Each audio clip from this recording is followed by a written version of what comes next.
만약에 TV. 여러분 안녕하세요. 만약에 TV 솔디입니다. 오늘은 가볍지 않은 영화 이야기 하나 해볼까 합니다. 바로 영화 인셉션입니다.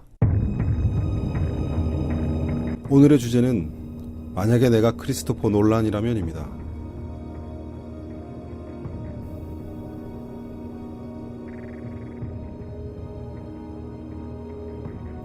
안녕하세요. 크리스토퍼 놀란입니다. 이제는 인셉션에 대한 자세한 이야기를 속 시원하게 해볼까 합니다. 10년이 지났지만 아직도 이 영화에 대한 질문을 많이 받습니다. 먼저 가장 여러분들이 궁금해하시는 질문에 대한 대답을 다시 해드릴게요. 얼마 전 인터뷰에 이미 대답을 하였죠. 제 대답은 예스였습니다. 그러나 정확히 제 속마음을 고백하면 제 대답은 여전히 그렇기도 하고 아니기도 하다입니다. 그럴 수도 있고 아닐 수도 있다라는 대답은 저 역시도 정답을 정한 채로 연출을 하지 않았다는 뜻도 되는 것이죠. 그런데 왜 얼마 전 인터뷰에 예스라고 못을 박았는지, 왜 그렇게 대답할 수밖에 없었는지까지 차근차근 설명해 보려고 합니다. 그렇기도 하다라는 대답은 말 그대로 코브는 꿈이 아닌 현실의 집으로 돌아간 것이죠. 하지만 아닐 수도 있다라는 지금의 제 고백은 마지막 엔딩 장면은 현실이 아니다 라는 결론이 되는 것이죠. 하지만 저는 여러분들이 꿈이 아닌 현실의 집으로 돌아간 해피엔딩을 믿어주시기를 바랍니다. 그렇게 믿어도 될 만큼의 영화적 장치들을 충분히 보여드렸으니까요. 우선 영화에 설정된 꿈의 단계에 대해 다시 얘기해보죠. 꿈을 꾸지 않는, 잠들지 않은 현실을 레벨 0, 꿈속을 레벨 1, 그 다음 단계의 꿈을 레벨 2, 그리고 그 다음 단계의 꿈을 레벨 3, 그리고 그 다음 단계의 꿈을 레벨 4. 이 레벨을 림보라고 부릅니다. 이 림보는 무의식의 바닥이라 부르죠. 꿈의 레벨이 올라갈수록 시간은 20배씩 빨라집니다. 0 레벨에서의 단 5분이 4 레벨에서는 555일이 되는 것이죠. 여러분들이 엔딩 속의 코브는 꿈이 아닌 현실의 집으로 갔다고 믿을 만한 장치 중 가장 확실한 것이 코브의 반지겠죠.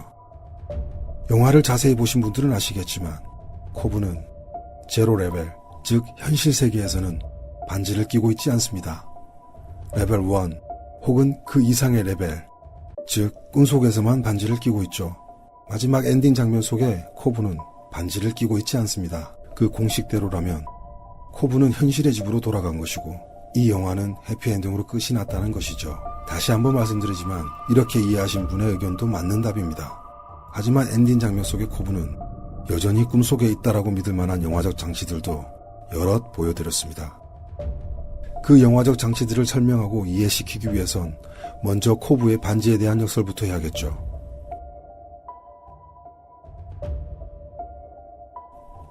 제로 레벨 속의 코브는 반지를 끼고 있지 않습니다. 그러나 1 레벨 혹은 그 이상, 즉 꿈속에서는 코브는 반지를 끼고 있습니다. 이것들을 우리는 연출된 화면으로 두 눈으로 똑똑히 볼 수 있죠. 하지만 영화에선 이 반지에 대한 어떠한 언급도 없습니다. 심지어 코브는 이 반지의 유무조차 인지하지 못하는 듯합니다. 만약에 코브가 반지의 유무를 인지하였다면 코브가 사용하고 있는 토템은 아무 의미가 없게 되죠.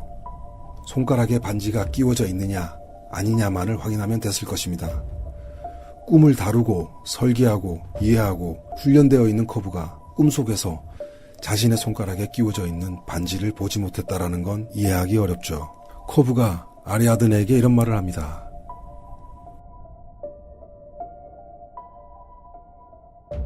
코브는 0 레벨에서 반지를 끼고 있지 않습니다. 코브는 어쩌면 1 레벨에서 반지를 끼고 있었다는 걸 이상하게 여기지 않은 것이 아니라 0 레벨에서 반지를 끼고 있지 않다라는 것을 이상하게 여기게 될지도 모릅니다. 바로 -1 레벨로 돌아가게 된다면요. 지금부터 꿈의 단계를 다시 설정을 해드려야겠네요. 우리가 영화에서 알고 있는 0 레벨, 이것을 이제부터 N 레벨이라고 불러보죠. 그럼 1 레벨은 N 플러스 1, 2 레벨은 N 플러스 2 레벨이 되는 것이죠. 이 N의 값은 0일 수도, 혹은 1, 혹은 2 이상일지도 모릅니다. N의 값이 만약 1이라고 가정하면 N-1 레벨이 0 레벨, 즉 현실 세계가 되는 것이죠. 그럼 이제부터 이 n의 값이 제로가 아니다 라고 가정을 하고 영화를 다시 살펴보죠. 다시 말해 코브가 믿고 있는 현실이 아니라 꿈이라는 가정을 말이죠. n레벨도 꿈이라면 왜 코브의 토템은 n레벨에서만 쓰러지느냐는 질문을 하실 수 있겠네요. 이 질문에 대한 해답도 이미 영화에 설명을 해놓았습니다. 코브의 토템은 원래 멜의 것이었죠. 멜이 자살을 하는 날, 그 호텔 바닥에 떨어진 멜의 토템을 코브가 죽게 되면서 그 토템은 코브의 것이 됩니다. 토템이라는 장치에 대해 설명을 다시 한번 떠올려 보시죠. 다른 사람은 모르게 항상 지니고 다닐 물건, 주인만이 손댈 수 있는 작고 묵직한 물건이어야 하죠. 하지만 코브는 자신의 것이 아닌 멜이 사용하던 토템을 자신의 것으로 삼습니다. 코브는 그 토템의 온전한 주인이 아닌 것입니다. 하지만 N+X 레벨에서 토템은 회전을 멈추지 않고 계속 돌아가게 됩니다. 그와 동시에 코브의 무의식이 만들어낸 멜도 함께 존재하죠. 유일하게 멜이 존재하지 않는 레벨은 N레벨 뿐입니다. 멜의 토템이 코브의 손에 들어간 날 멜은 죽었으니까요. 왜 코브의 무의식이 만든 멜이 있는 레벨에서만 코브의 토템이 계속 회전을 하는지의 대답은 여러분도 아시다시피 꿈속의 토템 역시 코브의 무의식으로 만들어낸 물건이기 때문입니다. 그럼 제가 남겨놓은 다음 단서에 대해 설명을 해보겠습니다. 바로 멜이 죽은 날 결혼기념일의 호텔 장면입니다. 여기에서 코브는 바닥에 떨어져 있는 멜의 토템을 줍게 됩니다. 주변은 엉망으로 어질러 있는 상태죠. 코브가 도착하기 전 과연 이 방에서 멜에게 어떤 일이 있었던 것일까요? 멜은 현실에 대한 의심으로 다시 한번 토템을 돌렸을 것입니다. 그리고 멜은 이성을 잃고 방을 엉망으로 만들어버립니다.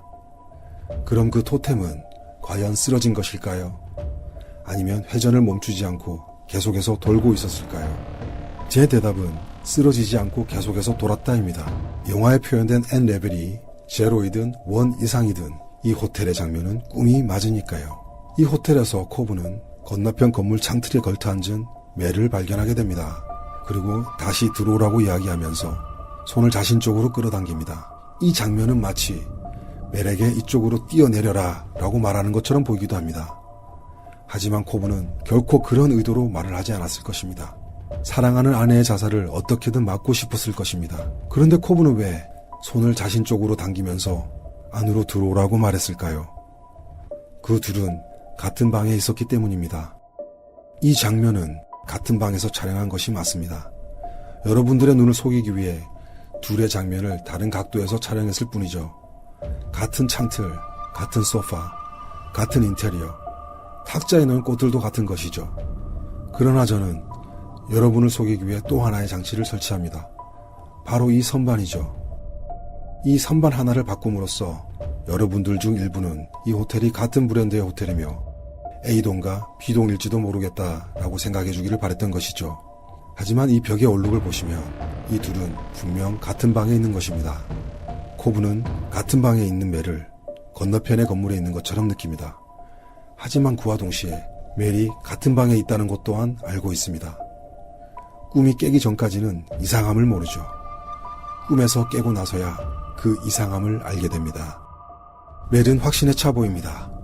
그리고 코브에게 이야기합니다. 토템이 쓰러졌다면 멜이 코브에게 이렇게까지 강한 확신으로 이야기할 수 있었을까요? 토템이 쓰러졌다 해도 코브에게 당한 인셉션으로 인한 강한 의심으로 죽음을 선택하기에 이르렀다면 아마 멜은 코브를 두고 혼자 죽으려고 했을지도 모릅니다. 코브는 자살하려고 하는 멜을 말리며 이런 대사를 합니다. 그 후반부에 이와 비슷한 대사를 반대로 멜이 코브에게 합니다. N+4 레벨 아리아드네와 함께 들어간 림보에서 말이죠. 여기에서 멜은 아이들 이야기를 하며 코브를 붙잡으려 합니다. N레벨을 떠나려고 하는 멜을 말리는 코브처럼 말이죠. 여기에서 한 가지 다른 의심을 하시는 분들이 계실지도 모르겠습니다. 영화에서 코브가 설계한 꿈은 두 가지가 나옵니다. 그중 아리아드네가 허락 없이 침범하여 코브의 비밀을 알게 된 꿈이 있죠. 호텔의 장면은 코브가 엘리베이터 B층에서 재현된 기억의 꿈이 아닌가 라는 질문이 있을 수 있겠죠. 제 대답은 아니오입니다. 그 꿈은 엘리베이터로 각 층을 구분해 놓은 기억의 감옥 같은 곳이죠. 그 가장 깊숙한 B층 안에는 이 호텔에 대한 기억이 멜과 함께 가두어져 있습니다. 코브의 기억이 비층에서 재현되었을 수는 있습니다. 하지만 호텔에서 멜의 자살을 표현한 이 장면은 아닙니다. 그 이유는 코브가 이 장면에서 멜의 토템을 줍기 때문입니다. 코브가 설계한 엘리베이터 꿈은 피셔의 인셉션을 준비하면서 유서프의 약물의 도움을 받아 만든 것이죠. 코브의 토템은 바닥에 떨어져 있을 것이 아니라 코브의 주머니 안에 있었어야 하는 것이죠. N 레벨에서 멜이 자살을 하는 장면을 저는 꿈으로 묘사했습니다. 멜은 N 레벨에서 자살한 것이 맞죠. 그럼 N 레벨 전체가 꿈이 되는 것일까요? 그 역시 그럴 수도 있고 아닐 수도 있습니다. 계속해서 그럴 수도 있다라는 가정하에서 이야기를 해보죠. 아주 큰 의문이 생겨나게 됩니다. 어떻게 코브를 비롯하여 모든 등장인물들은 N 레벨을 현실로 확신할 수 있는 것인가 라는 의문이죠. 제 영화에서 아주 중요한 장면이지만 여러분들이 무심코 지나쳤을지도 모르는 장면들에 대해 이야기를 해드리겠습니다. 코브가 아리아드네에게 꿈의 설계를 가르치는 장면들이죠. 이 장면들은 아주 중요한 장면들이었습니다. 영화 인셉션이라는 복잡한 미로 전체를 관통하는 지름길을 표현하여야 했거든요. 아리아드네는 막다른 길에서 두 장의 큰 거울을 맞댑니다. 이 소품은 아주 중요한 소품이었습니다. 왜 하필 거울이었을까요? 여기에서 코브는 두 장의 거울 안에 갇혀있는 자신을 보게 됩니다.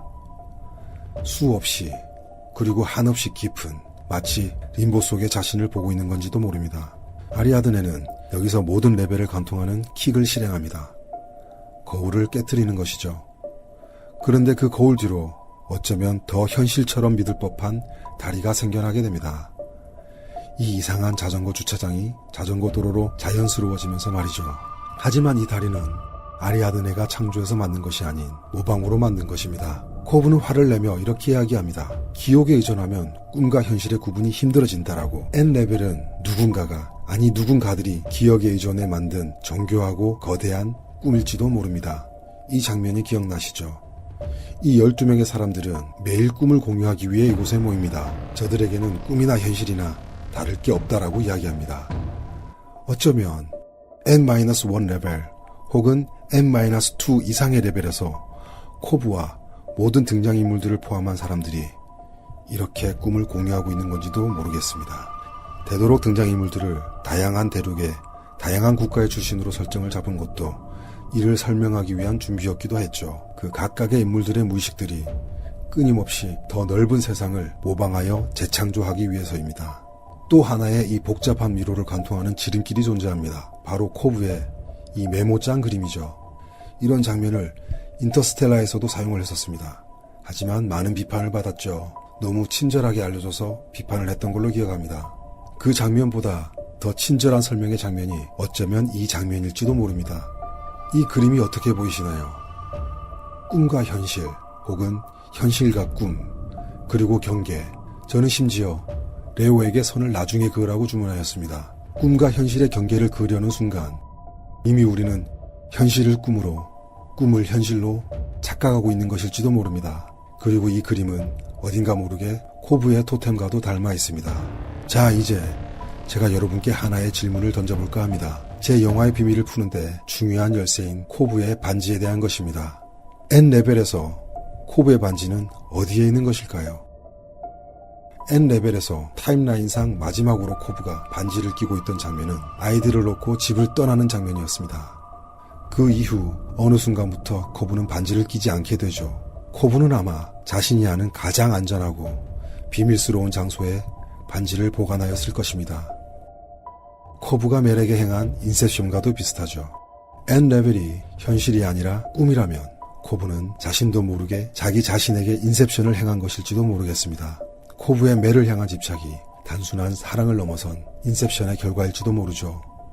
그럼 이제 다시 N+X 레벨에 대한 이야기를 해봅시다. 여기에서 X의 값은 몇 가지가 한계치일까요?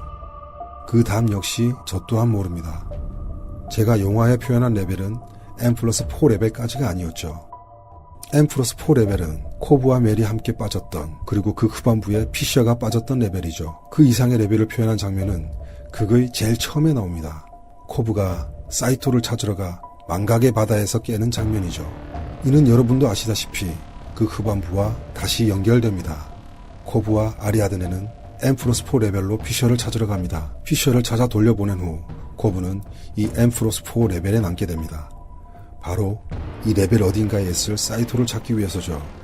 그런데 그게 초반부 코브는 다시 망각의 바다에서 깨면서 영화가 시작됩니다. 그리고 그 바닷가의 풍경은 코브가 만든 엠프로스 4 레벨의 것과는 많이 달라 보입니다. 코브는 늙어버린 사이토를 한 번에 알아보지 못합니다. 심지어 자신에 대한 기억, 자신이 이곳에 온 목적마저 한 번에 기억해내지 못하는 듯하죠. 코브는 엠프로스 4 레벨에 사이토가 없다는 것을 알고 더 깊은 곳으로 내려가게 된 것이죠. 얼마나 더 깊이 내려갔는지는 모르겠습니다. 우리가 알고 있는 것은 엠프로스 3 레벨에서 코브보다 더 늦게 림보로 들어간 사이토가 엄청 늙어 있었다는 것이죠. 모방으로 만든 세상 속에서 꿈을 현실로 믿으며 후회로 가득 차 혼자 죽을 날을 기다리며 말이죠. 왜 거울의 장면이 중요한지, 왜 거울이어야 했는지 이제는 이해하셨으리라 믿습니다. N레벨은 제로 레벨일 수도 혹은 이미 아주 깊은 림보 속일지도 모릅니다. 그럼 이제 제가 왜 얼마 전 인터뷰에 왜 N레벨을 제로 레벨이 맞다라고 이야기했는지에 대한 답을 해드려야겠군요. N의 숫자가 제로가 아니면 코브가 현실이라고 믿고 있는 세상은 꿈이 됩니다. 저는 인셉션을 연출하며 관객들에게 끊임없이 질문을 던졌습니다. 저조차도 정답을 모르는 질문을요. 하지만 제가 코브는 여전히 현실이 아닌 꿈속에서 영화의 엔딩을 맞이했다라고 대답을 해버리면 여러분들 중 단 한 명의 관객이라도 영화가 아닌 여러분들이 살고 있는 현실을 의심하는 분이 생길지도 모른다는 두려움이 있었습니다. 꿈에서 벗어나는 방법은 죽음뿐이었으니까요.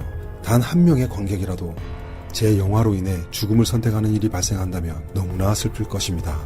어쩌면 저는 자살을 조장하는 영화를 만든 것일지도 모르게 되는 것이 두려웠는지도 모르겠습니다.